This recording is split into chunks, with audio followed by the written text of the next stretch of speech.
Hello everyone and welcome back. Zeb here, back to bring you another top 3 pre-hard mode picks in Terraria. This is going to be the top 3 pre-hard mode guns, and not gonna lie, this was a pretty difficult choice. I really did a lot of testing on these guns and a lot of lookup on them to see which should really make the top 3, because a lot of them are really close to each other. A lot of them could be at number 3, 2, or 1, so I'm sure that some of you might disagree with some of my choices. Some of the choices I wanted to put in here that you're not going to see would be like the boomstick or the star cannon, for multiple reasons why I didn't pick them over the other guns. So, to start it off at number 3, everyone, we are going to have the Paintball Gun. This is a new gun introduced in Terraria 1.3. It is dropped by the painter, the NPC painter, and basically one click is going to do 3 shots of paint, but if you continuously click, it's going to actually just do a continuous stream of shots. So it's basically automatic. As long as you keep clicking, you won't have a problem with it.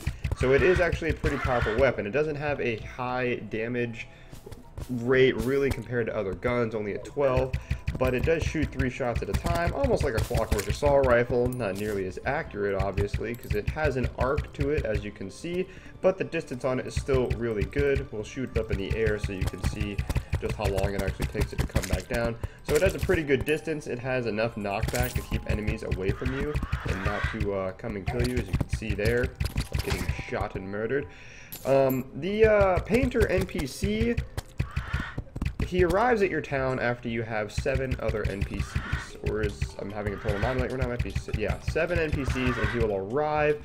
Otherwise, I would put this gun up on higher on the list because it is a pretty powerful early gun, but you do need 7 NPCs to get it, meaning that you are going to have to kill at least the Eye of Cthulhu before you will be able to get this gun, because once you kill the bosses, you're going to have more NPCs coming able to join you. There's certain things that you can do, if you know, to get NPCs, but you would be able to get this gun basically after you kill the Eye if you get enough houses and get NPCs. And the other positive thing about it is that it doesn't use any type of ammo. It is unlimited ammo on the gun, so that is probably one of the best attributes of this gun that it offers. So it is a relatively earlier pre-hard mode gun. I love the fact that it's a paintball gun and it shoots paint out. That's definitely really cool. And it can easily take down the Brain of Cthulhu. I know that because I personally used it against the Brain. I'm not sure how it would do against other bosses, but against mobs in itself, it would do great. But it's also just a super cool, fun weapon to have in the beginning, and something that gives you unlimited ammo in the beginning would be really good for the fact that you usually don't have that much money in the beginning of the game, depending on, you know, who you are and how often you like getting things. That's a lot of vultures. But as you can see, it does a really good job of cutting down mobs. So definitely a really, really powerful pre-hard mode gun, especially if you're able to get those NPCs up, and if you kill the painter and get this drop from him, it would do a lot of good. And the fact that it has no ammo at all, it consumes no ammo, earns its spot at number 3. Coming in at our number 2 pick, everyone, is going to be the Phoenix Blaster. Now, I don't think anyone can argue against this. This is a really great gun. I'm actually using meteorite shot for it right now, giving it a little extra damage here. And, of course, those shots bounce, but they look cool, so I wanted to use them.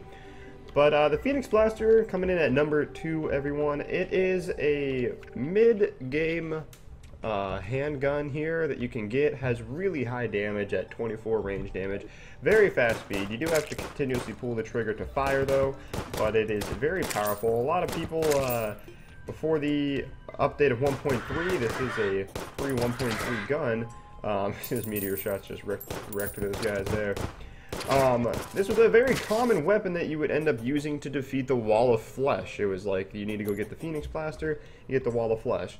So the thing is that you're going to need a handgun and 10 Hellstone bars to get this, meaning that you are going to have to kill Skeletron to go get the handgun down in the dungeon, and then you are going to have to go down to Hell to mine Hellstone to get Hellstone bars. So this is... But once you get into the dungeon, you would be able to go, that's not that many bars, and even if you don't even have a lava charm, or if you didn't even have obsidian skin potions or anything, you could easily go down in hell and mine that hellstone without really dying or getting burned too bad. And get this gun pretty earlier on to help you fight other bosses depending on when you defeated Skeletron would really be the main thing. So getting the bars wouldn't be that hard of a problem. It has super high damage. You can see it has also just an incredibly fast shot rate on it. It's one of the really classic Terraria weapons. I definitely love it. Again, it was one of those weapons where it was like, hey, you need to go beat the Wall of Flesh, you're going to get the Phoenix Blaster. It's really powerful. Not many other guns can match up to it, and I was really struggling on whether to put this gun at number 1 or the number 1 gun that I have at number 1, because the Phoenix Blaster is just that good. So that is really all I have to say about the Phoenix Blaster. A lot of people might, you already know this gun, you already know how strong it is, and you can just see the killing power of it right here. It's a very powerful gun, high attack rate, high attack damage, and it's a mid-level handgun that could really get you all the way through pre-hard mode and even help you out in hard mode as well once you enter that, if you didn't get the Clockwork Assault Rifle, of course. And that's why it's going to land it at its number 2 spot. And coming in at our number 1 top pick, everyone, is going to be the Sand Gun. Now, I don't know if this comes to a shock to anyone, but the Sand Gun is it's funny. Is a very, very powerful gun that you can get in pre-hard mode. And the fact that it shoots sand as its main weapon, sand is virtually free, you just have to go mine it. And you can mine sand relatively fast.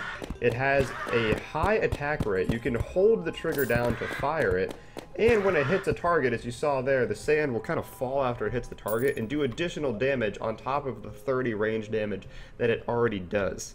So it's definitely a very powerful gun.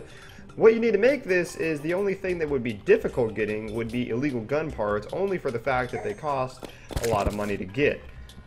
Other than that, to get the NPC, the arms dealer, who sells you the illegal gun parts, and he sells them during the night for the record, you just need illegal gun parts, 10 antlion mandibles, and 5 topaz to actually create this gun, which none of that is out of the question to get. Topaz, relatively easy to find, mining down. Antlion mandibles, go kill yourself a few antlions, especially with the new update. Before, antlions were the only thing that dropped the mandibles. Now you have the antlion swarmers. Heck, if you even go all the way down here, you're going to have a lot more enemies that are going to drop antlion mandibles that you can gather those up relatively quickly, so that's not a problem either. And then if you have 75 gold, or if you work up to 75 gold, then you can buy yourself the illegal gun parts. Not a hard thing. And the NPC, all you have to do is own a gun and he will spawn. So you can easily go down into the Crimson or Corruption, break a few orbs, and you can get yourself a gun in there. Like in the Crimson, if you break the Crimson Hearts, you can break 2 of them before summoning the boss. You'll be able to get the Undertaker, and then you'll have the NPC spawn. Or you just get any type of gun at all that uses ammo, and he will spawn for you. So you can get this gun really early, and the fact that it's so powerful, it cuts through any boss, because it's going to land on them, and then the sand's going to land on them, and you see there it did 31 and then 9. It's going to do extra damage to them. The ammo is virtually worthless. It doesn't have, and it will fall back down. It doesn't continuously go, but it shoots so fast that it doesn't really matter that it's going to fall back down. It's going to hit your target at a really long range that it's not, something that would be of concern, in my opinion. So, Sand Gun, I definitely think it earns its number 1 spot here. It's basically a very easy gun to get early on. It's a very powerful gun to get early on. Sand is virtually inexpensive in any case. The desert is full of it. It's just sand. And I definitely think this would be able to kill any pre-hard mode boss. I think it'd be able to kill the Wall of Flesh. Actually, I know it will because I've used it. It can kill any pre-hard mode boss, making it the ultimate pre-hard mode gun, earning it its number 1 top spot. Hope you enjoyed this video, everyone. If you did, leave a like. If you have any disagreements with any of these guns, which I wouldn't be surprised if you did. It took me a long time just to figure out what place to put these guns in, because there are so many good pre-hard mode guns. Leave your comments down in the description below on what guns you should think be in what places, or any controversies you have with the guns that I chose. Thanks for watching, everyone, and I'll see you all for the next one. Goodbye, everybody.